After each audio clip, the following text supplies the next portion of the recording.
সিংহ রাশি 2026 মার্চ মাস।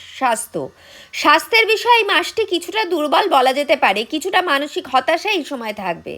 স্বাস্থ্যের প্রতি বিশেষ যত্ন ও সতর্ক হওয়ার প্রয়োজনীয়তা থাকছে। একটু অসতর্কতাও ছোট ছোট সমস্যাকে বড় করে তুলবে, কারণ এই সময়টি কোনো বড় অসুখের সূত্রপাত হওয়ার সময় হিসেবে কাজ করে যাবে।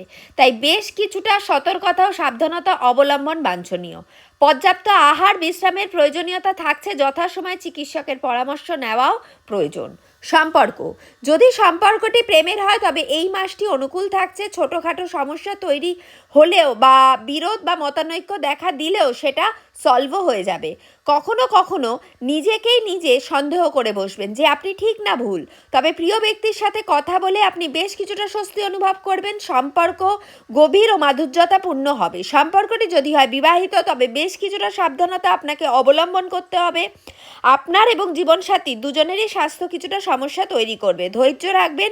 কখনো কখনো মতানৈক্য ঘটতে পারে। মাথা ঠান্ডা ও ধৈর্যকে হাতিয়ার করে চলুন। পুনরায় সব মনের মতো হয়ে উঠবে।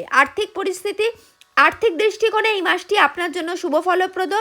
এই বিষয়ে কোনো একটা সুখবর প্রাপ্তির যোগ থাকছে। যে বিপরীত অবস্থার মধ্যে দিয়ে আপনি চলছিলেন তার থেকে বাইরে বেরোনোর সময় শুরু হতে চলেছে। দীর্ঘকালীন সময়ের জন্য করা ইনভেস্টমেন্ট আপনাকে লাভবান করবে। 15ই মার্চের পর থেকে খরচের পরিমাণ বাড়বে। খরচের এই বৃদ্ধিতে কিছু আর্থিক প্রেশার তৈরি হবে, তাই নিজেকে এই বিষয়ে তৈরি রাখা প্রয়োজন। 26শে মার্চের পর থেকে পুনরায় বিষয়টিতে উন্নতি হবে।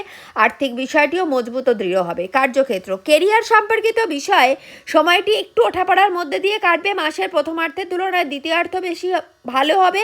প্রথম দিকে কিছুটা প্রতিযোগিতামূলক পরিবেশের সাথে মানিয়ে নিয়ে চলতে হবে। পরিশ্রম অনুযায়ী মনের মতো সফলতা না পাওয়ায় কিছুটা হতাশাবোধ কাজ করবে। তবে 26শে মার্চের পর থেকে পুনরায় লাভবান হওয়া শুরু হবে। ব্যবসার ক্ষেত্রে সতর্কতা অবলম্বন করুন। মতবিরোধে না গিয়ে মিলেমিশে চলুন, উন্নতি বেশি হবে। উপায়: সূর্যকে জল অর্পণ করুন। মঙ্গলবার নিরামিষ খান। প্রত্যহ হনুমান চল্লিশা পাঠ করুন।